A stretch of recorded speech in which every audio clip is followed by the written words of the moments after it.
You are listening to the Scars and Guitars podcast series that syndicates for the A-List Online. Lucky you. My name's Andrew Mackay-Smith. Because I'm the only bastard who does this, who else would it be? I've got an interview subject that I'd love to share with you. It's Hayden Smith from a Sydney band called Locked In Lummo. Now, the reason for the chat is because the lads have two singles in market. One's called Two Shoes and the other one is called Main Thing. And I reckon Locked In Lummo are one of my favourite Australian bands to emerge in the last few years. The fact that they come from Sydney, a tough town like Sydney, just warms the cockles, I must tell you, because Sydney has been devoid of music for a long time. It must be said, there are bugger all bloody venues for up-and-coming bands to play, but somehow Locked In Lummo have found a way to emerge from that difficulty and produce a sound that is frankly unlike anybody else out there at the moment. Highly rated, but these guys back it up. So anyway, here he is, Hayden Smith from Locked In Lummo. Okay. Hey. How are you? I Good. haven't got your... There you go. Okay. We're good? Right. We're good. We're solid. Yeah, that's heaps better. The clarity on that's heaps better. Perfect. Awesome. How's things been, mate? How's your day? What's the day held for you thus far?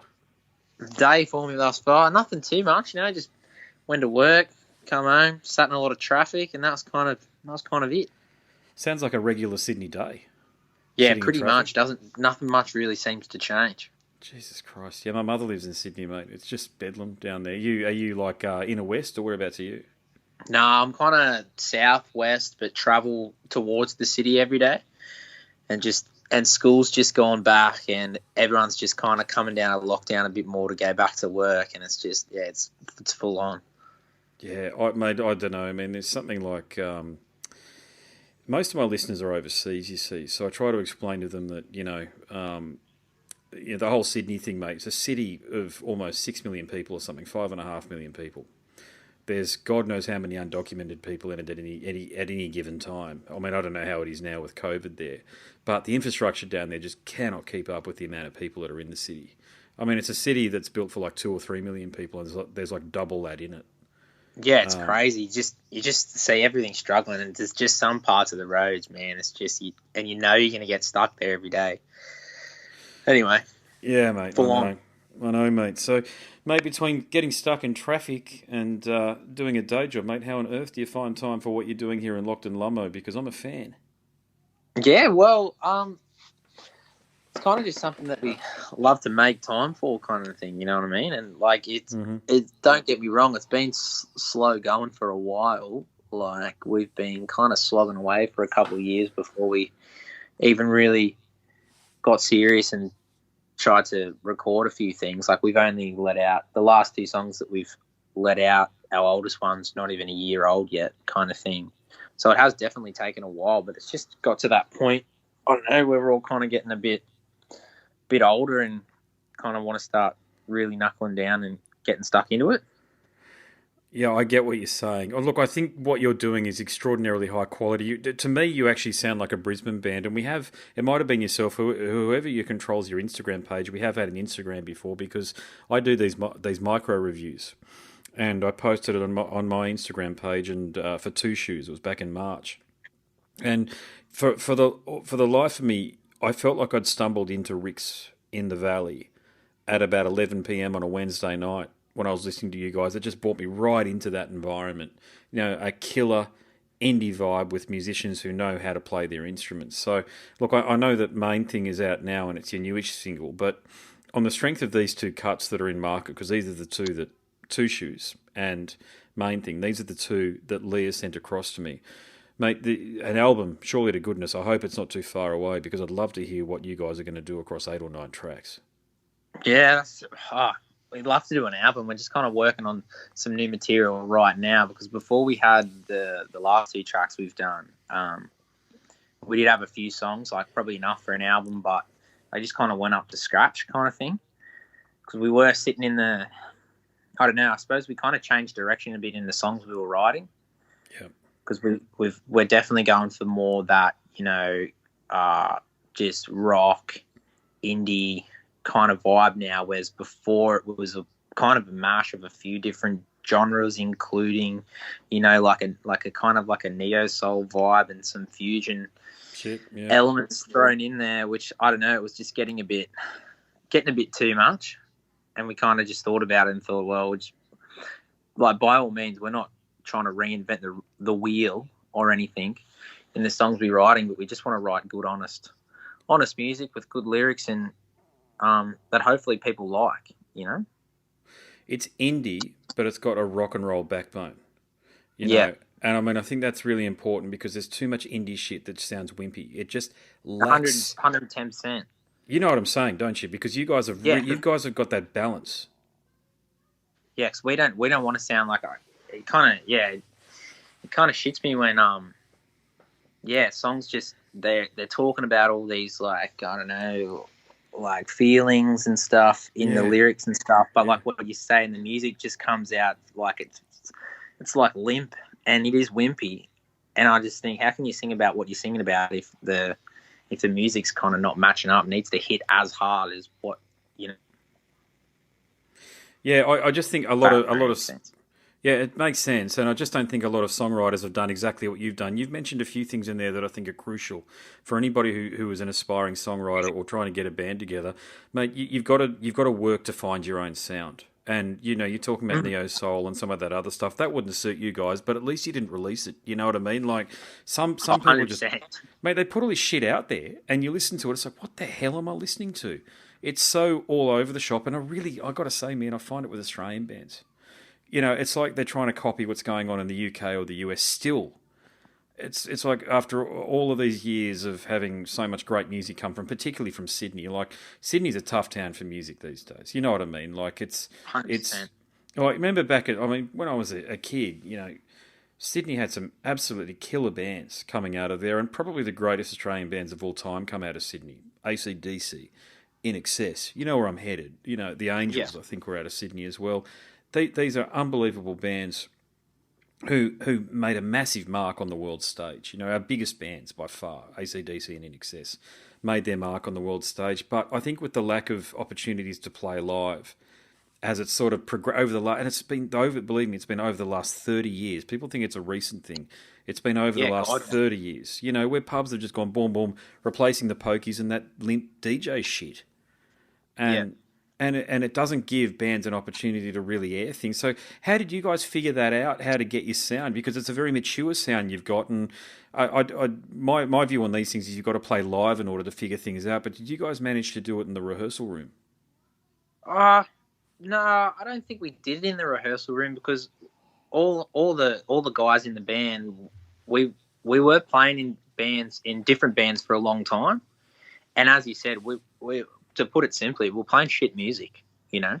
And when we play it, no one would really vibe it that much except for maybe the other musicians in the room, and they'd say, oh, man, that was a sweet chord change you did from that C dominant 7 that led really well into the F major, you know what I mean? Yes. And it was just a big, like, you know, big back pat for all the musicians in the room, and the average punter obviously wasn't really enjoying it. And then my influences were never that, so I don't know why I was playing that for like a good year and a half, 2 years, because I loved all those bands you were saying, all that, you know, the old pub circuit bands. That's like such good rock, and I think it just come to a point where I don't know, it wasn't really like a self-realization, but it just kind of came around that we were.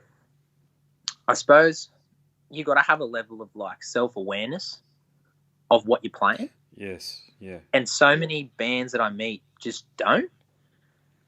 And they just think, oh, you know, I'm playing this music. Like, when's this break going to happen? Why aren't people coming to my shows? And they just never put two and two together. That I don't know. It's the music that you're playing just isn't up to scratch. It doesn't know what it is, or you're trying to do too many things, or I don't know. Everyone's trying to be so different. But as you were saying, like all those great bands, like these days, you talk to young bands, and a lot of it's like a lot of them get overlooked. Like they're like not cool anymore. And it's really, what's the word? Like, it's kind of like musical elitism. Like, it's not cool to say that. If I go, oh, you know, absolutely, that AC/DC song rocks, and someone goes, oh, that's so boring. That's just rock. That's 4 chords. You know what I mean? But like, it's what the people want. So give it to them. Yeah, That's what you're I right. think, anyway. Yeah. Well, no, they're great points again, mate. There's that dreadful OK Boomer tag that I see on Facebook. There was the bass player down in Melbourne. Being a bassist myself, I tend to. It's one of the only Facebook pages I interact with actually, is in terms of commenting and stuff. And Yeah.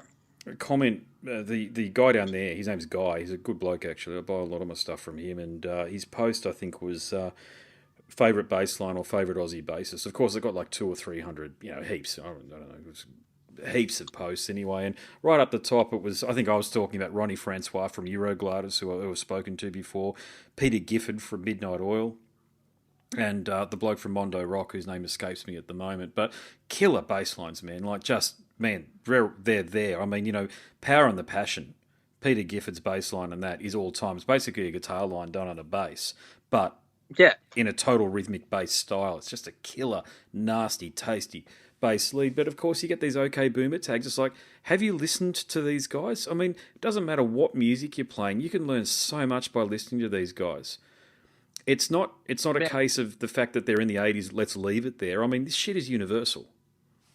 And it's just, I just can't believe how overlooked it is, because like everyone who was playing then on that like pub scene in Australia had chops. Like all the singers' ranges are like colossal, and they're chopping out. And like you say, the bass lines, even like the bass line that came to my mind when you're talking about the start of River Runs Dry, that bass line is just absolutely pumping. And then the drums come in, and it's almost like math rock when it comes in, but it's just like this. Everyone be like, "Oh, it's Aussie rock," not interesting, but it's so just good music, Yeah, I can't stand the cultural cringe. Yeah, the cultural cringe really pisses me off, because we've had some of the greatest musicians in rock history come from Australia. And I'll challenge anybody on that. I mean, our pub scene inspired the grunge scene. We've got bands that came from Australia, that like Lime Spiders and stuff, that are still influencing bands overseas. Like people are discovering their old EPs from the 80s and shit. And I can hear bands coming out of the States now that sound like the Lime Spiders. The Goo Goo Dolls covered them, for God's sakes. When they did that cover of Slave Girl off A Boy Named Goo in 1996. These are bands that, you talk about musicians earlier, that musicians lean into and then inspired by, and then sort of repackage it and then bring it to people again. But a lot of Australian artists aren't doing it. Newer ones like you guys, and I think that's why I connected with your music so much, is because you guys are honouring that spirit. Yeah, and I hope we are too, because it's something that I feel like real strongly about, because they're all my major influences. I'd be lying if I said they weren't. There's still a fair few like new Aussie bands that are like playing on Triple J right now that I love as well. But there's definitely a lot of local bands that just aren't. I don't know what they're playing. You know what I mean? I'm not saying like we're better than any of them, or anything, because like we're not the best. You're better than 99%. You're better than 99%. I'll share that with you now. And we've only just met, so I've got no skin in the game. But as far as me, as someone who listens to things both as a fan and critically, you guys. I mean, if it was a fairer world and there's less bullshit going on, you guys would be given an opportunity to support the Stones or something like that to get your music out there. That's what probably, you guys are at that level, I think, musically speaking. It's just, you guys have definitely got it going on. And the other thing I loved about you guys is your artwork is fantastic. And the artist that you worked with, who you told me, or whoever controls the Instagram account, was William Gambitsky. Hope I pronounced his surname there. So, I mean, look, you've clearly asked him to do the artwork for both singles that are in market. So, I love that. I love that you've found somebody to connect with to help you guys, and it's got a real Australian quality to it too. Like the watercolors that he's used there. It's a bit like what Reg Mombassa was doing with what band was he in? Was it not Mentals? God, what was it? Jesus. I've got a mental blank. Black Sorrows is one, but there was the one before that he was in. Was it Jojo Zepp or something? I don't know. I can't remember now, but you know where I'm coming from. Like, you guys have got the whole package together. You've actually thought about the whole thing, the artwork itself. I'm at a point now where I'm starting to look at the artwork as a bit of an indication whether or not the artist is taking what they do as seriously as other artists, and you guys are. Yeah, 100%. And we're super lucky to have him on board, because he's just one of our mates, so he does it for basically nothing, for as much as we can pay him, which isn't much, believe me. But Yeah, I think it's important to have that continuity, and the artwork's got to relate to what the song is about, you know. And there's always been a twist on it, but I always send him photos, and it's honestly those two scenes in the artwork are just local places pretty much to me, with some bits here and there changed. But yeah, the whole color palette is something we really focused on to give it that real Australiana vibe and like a sense of space, I suppose we wanted in there, because I feel like we try to make the songs big and spacey, and you know that just reflects the whole kind of country, I think, in a way. But I do know what you're saying about the artworks. I think a lot of bands just find a photo and chuck it on the cover and kind of be done with it. Yeah, it's an afterthought. It's just something that they feel they've got to do, so it hasn't got that implant image here thing on Spotify or iTunes Music, and it suits what you guys are doing. It took me. What I like to do is actually enlarge the image, the artwork, and actually look at the image when I'm listening to a song, especially if it's a single like what you guys do, and see what the relationship between the two is. So outside of the fact that he's using watercolors and it's got that broader Australian context, is there anything about the two pieces of art that do link in with the lyrical themes that you've chosen to sing about across both songs? Yeah, I would say so. So the first one for Two Shoes, it's like the power lines coming across the hill. Yeah. Kind of thing. And that's just like on the highway between my house down south and Wollongong, which is like another city. It's just a big grass field and have the power lines run all the way down. I just always used to look at it when I was just a little kid, and I just loved the space. And usually it was like a wintertime thing. And like the grass on the ground was always like, it looked crispy and warm, but it was just like freezing cold outside. And that's just something that stayed constant through my whole life. And I've driven past it probably a million times, kind of thing. And Two Shoes is about that time just flying by and you're not feeling like you can kind of catch up. So that was something that stayed constant. So I wanted to put that in there, if that makes sense. It does make sense, yeah. And then for main thing, the road, we've changed a bit, but out of the suburb where I live, you go over the hill to like come out of it, and I took a photo of that road and he kind of recreated it.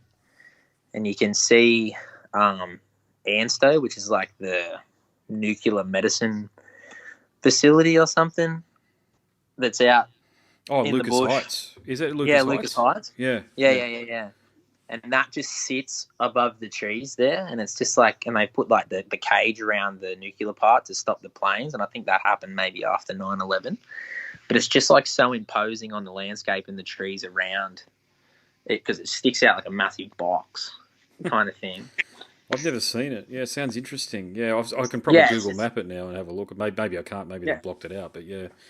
Yeah, it's just a real interesting thing to look at. So I just thought, I don't really know why I wanted that in there, but I suppose, again, it was just something I'd seen every day and it's just stayed there forever. And I just really wanted something that was local too and grounded the song for me, because, I think that's the only nuclear reactor in Australia or Southern Hemisphere or something. I think so. Yeah, I think it is. I think you're right, yeah. And I feel like that artwork, because it's so, I don't know, recognizable to the area where I live, it kind of brings the song home to so you know where it's from, kind of thing. Nice. That makes sense. It does, yeah. Have you thought about doing up merch items with this sort of stuff on it, like t-shirts, that sort of thing? We did some t-shirts for our first single launch with Two Shoes, which was like had the artwork on the back, I think, and they had like we took the power lines out of the photo. Okay. Got Will to do that for us, and it just had the power lines on the front of the t-shirt, kind of thing. So I'm not really a fan of the just putting the name of the band on there. I know you probably should, but I just like the idea of it being a bit ambiguous, kind of at the start. But we didn't sell it online or anything. Yeah. I'm a massive metalhead, right? I love heavy metal and extreme metal. It's what I live for a lot of the time, musically speaking. I like all sorts of music, but that's the music that has really, truly given me the opportunity to do this podcasting venture. But yeah, I've got a few T-shirts, man. Believe me, I tend to buy a tour T-shirt whenever I go and watch the band and then catch up with them afterwards because I just want a memento. Yeah. But I never wear them, and the reason for that is it's too obvious. Yeah. I think my Living Colour T-shirt is my most worn one of the last 5 years by far because I just love the band so much. But outside of that, mate, I'm with you. I wish that more merch lines were just, a bit ambiguous. But you wear them for yourself, so you know when you're wearing it what you're repping. Exactly, and if someone asks, you can tell them, and that's why I forgot to say this before. That's why too we didn't put our name and the single name on the artwork both times. We just left it as a standalone artwork because I think that's what it should be. Because in its own right, those two pictures, like, they're amazing to look at. So I didn't want to put any words on top of it. So when it's on Spotify, you can just enjoy the picture. So that's kind of where we went with the T-shirts as well, kind of thing. Yeah, sweet. Yeah, well, great idea, mate. And look, I know you're the vocalist, but do you write the music as well, or can you tell me how you guys actually get together and write the music? Yeah, so usually it comes with some sort of idea that I've had. So I just play rhythm guitar. I'm probably the least musically on an instrument. Can't do that much shit. So just comes from usually just a singer-songwriter idea that I have. Yeah. And then we go and just flesh it out in a jam and whatnot. And then all the guys chop out and stuff. And they can play the house down, and they will if you let them, kind of thing. Yep. And it's just that you got to find that nice kind of just happy medium between a good song and not overplaying in the song. So I think that's my main role in the band. But the guys are they're good enough to know, they're really good at feeling. It's hard to say to someone, oh, just feel it, because you're kind of asking someone to, just feel what I feel and play the song kind of thing. But they are really good at that. Yeah. It's not many times where I'm like, oh, don't play that. You know what I mean? But as long as they're kind of hitting those points and kind of invoking some sort of feeling, then I'm pretty stoked. And it's then tough, that's kind of the song. Yeah. I mean, it's difficult. I think I understand what you're saying from the perspective that as the singer, it probably helps that you've only got a limited understanding of the instrumentation, though, because then that means that there's those famous stories about Steve Tyler being a drummer from Aerosmith and yelling at Joey Kramer, their actual drummer, constantly to the point where he's even stepped out of the band a few times. I think because he's just got jag of it. But the thing about that is, broad term here, but you're explaining the vibe of the song to fellow musicians in the band, and they can play, I can tell. And to your point too, nobody's overplaying either, but it is accomplished playing. Nobody's fucking around. When I listen to you guys, I can tell nobody's fucking around. Nobody's a passenger. It's just that you've chosen to play that. It's like, yeah, we could play more, but we've chosen to play this. Exactly, and it's because that, it is the kind of the package. But yeah, you've definitely summed it up right there.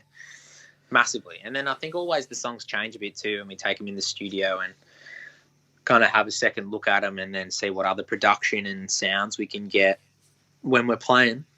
And then, and then a finished product comes out and hopefully they'll keep being all right kind of thing. So with the recording side of things, is it the typical Pro Tools or Avid setup on your Mac at home, that sort of thing, and you just go to a studio to do the drums, or how does that work? We've been heaps lucky. We've kind of don't really know how it happened, but we linked up with Ian Burney, who's the bass player from Birds of Tokyo, and that makes sense. Yeah, and he's been really good to us and kind of taken us under his wing, and he's been like an awesome musical mentor and someone and he has a little studio, so we go around there and smash the drums out and just record and all. It's not a crazy setup. It's just kind of like two small little rooms, and we smash out all the stuff in there and fiddle with it and just play around on like a little MIDI synths and try and get some cool sounds out. But it's just, I think the most valuable part of that is just having someone who's, played in a big band and a big popular band, and he just approaches everything, doesn't bring his ego into anything, and just offers us so much insight. And so that's probably he's more or less the fifth member of the band, just not in the band. If that makes sense. I get you. Well, that makes sense because I know Adam owns Firestarter, and that's how the relationship no doubt came about with Firestarter. So I had a chat to Seegers before. She's also on Firestart as well, but she's over in Perth there. So, is it the strategy? I mean, COVID obviously you can't play except for doing some. Can you play these days in Sydney?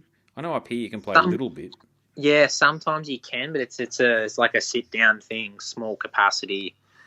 I think venues are really, and there's only some venues doing it, and they're kind of choosing who they're booking, and they're always kind of like the next tier up artist that they know they can sell 100 tickets at, 70, 50 to $70 kind of thing in 2 sittings. I think it is, because you have to have dinner or something like that.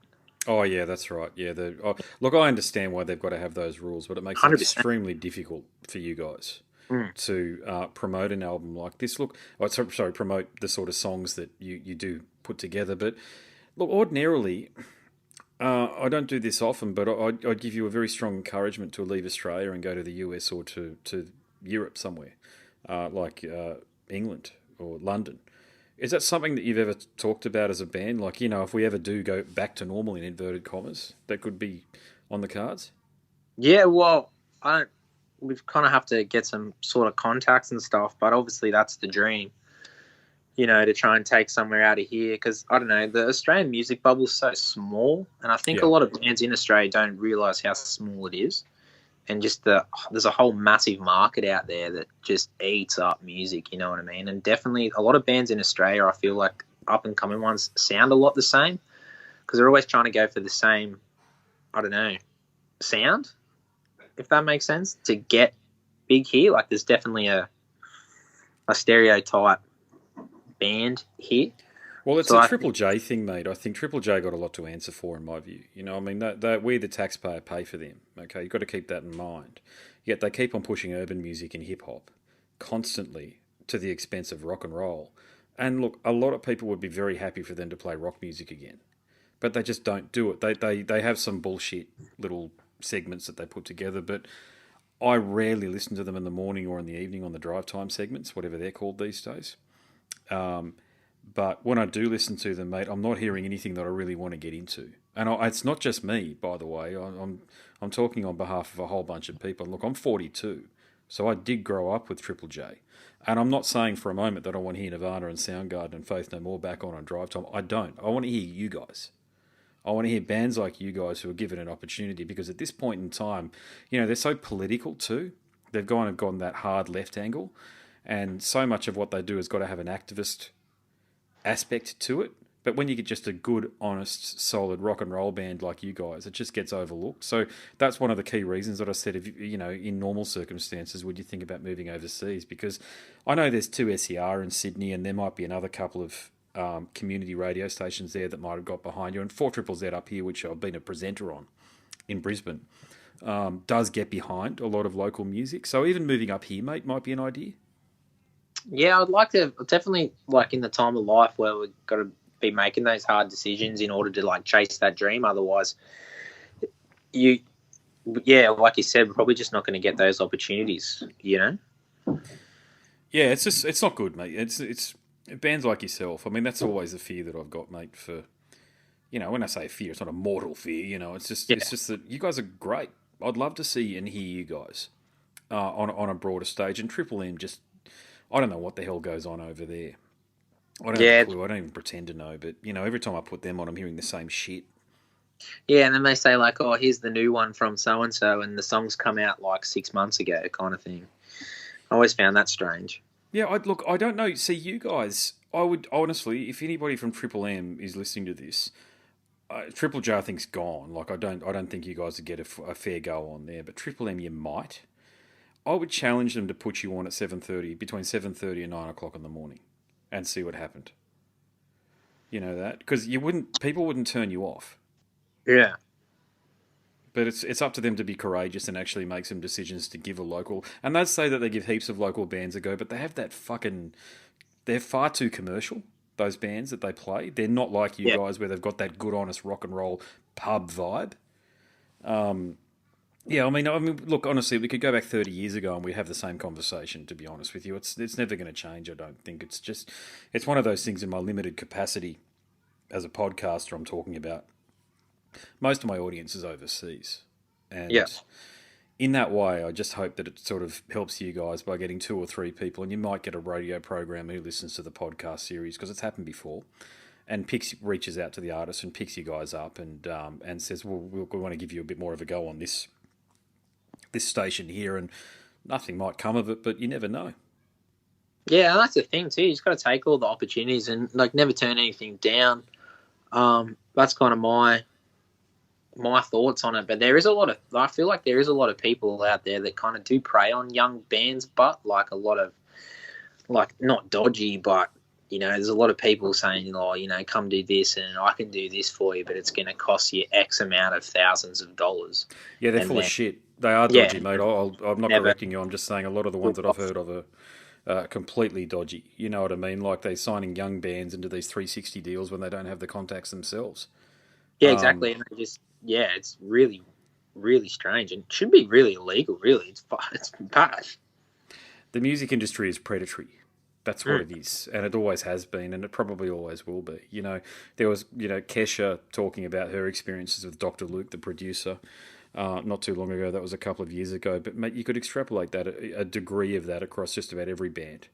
Yeah. In you know, the guys in Guns N' Roses, like Duff has that story about where they did some accounting with the album sales with Geffen, and they worked out that they'd been dudded out of a couple of $1 million anyway. Like, this is the record contract that they signed. They should have been paid per the rate of per the agreed rate. They weren't. Duff got his solicitors onto it, and Geffen came back and go, we'll settle somewhere in the middle or somewhere like that. Like, that's willful fraud. Yeah, 100%. Willful fraud. And Guns N' Roses, if there's a bigger band in the world now apart from Iron Maiden or Metallica, tell me who they would be. But I mean, that's crazy. It's just like, you have a duty to do the right thing. Surely to goodness, you have some humanity. You might not. Sorry, you go. No, yeah, you're right, but like, you might not make as much money, but yeah, you just think what goes through their head, especially with, like, you know, maybe if it's a massive band, they might think, you know, these guys are pretty much rich anyway. Like, what's the harm, kind of thing. But it's when, what really irks me is when it's young guys, you know, working 9 to 5 and then gigging 3-4 nights a week just to get enough money to pay you in the first place, and then you take all their money and do nothing with it. I think that's about as bad as it gets. Yeah, I know. It puts people off. I think, you know, like it's of course it puts people off, but bands who would otherwise could potentially make a living can't. And that's the point. That's the point about this whole thing. It's like, how many bands out there the record labels are now dead. We know that. But it's these managers and these predatory people that are out there who do prey on young bands, to your point. You're pretty astute to pick that up, man, because that's exactly what happens. I mean, even in my limited dealings with people, just about everybody that I've spoken to, not everybody, but a lot, let me tell you, a lot of people that have some sort of a management stake in promoting bands talk themselves up, and half of it's bullshit. This is in Australia, and it's like, who are you? What do you do? What can you can't promise anything. All you can say is, I've got these connections, and I think this will happen if you go with me and work with me. But let's enter into a partnership. And if I invest money into it, I invest money into it fully knowing that I might not get any of this money back. You know, exactly. Like, you're not investing in a penny stock here. You're investing in a band. You can't just buy a penny stock and then rig the system and then hope that it turns $1 for you, or you know, multiplies your percentage of income by thousands of percentage, 1,000%. It doesn't work that way. You've got to work with bands and then go on that journey with them. And as I say, mate, I think we're talking about things that have always been there and will probably never change, unfortunately. But we can still talk about them because, mate, it's the reality. Yeah, 100%. And like you said, it is all about working with the bands, and just that's why I think for a lot of young bands, including ourselves, just forming, like, getting actual relationships with people and getting them on board who then they want to help you and money's like not involved. That's when you can kind of be comfortable with it all. Yeah. Yeah, but when it's not that, it's always with a grain of salt, I reckon. Agreed, mate. Well, look, you got a good head on your shoulders there. I enjoy what you guys are doing. You know, all the best of luck with everything. Before I let you go, for people listening, where can they go to discover your music?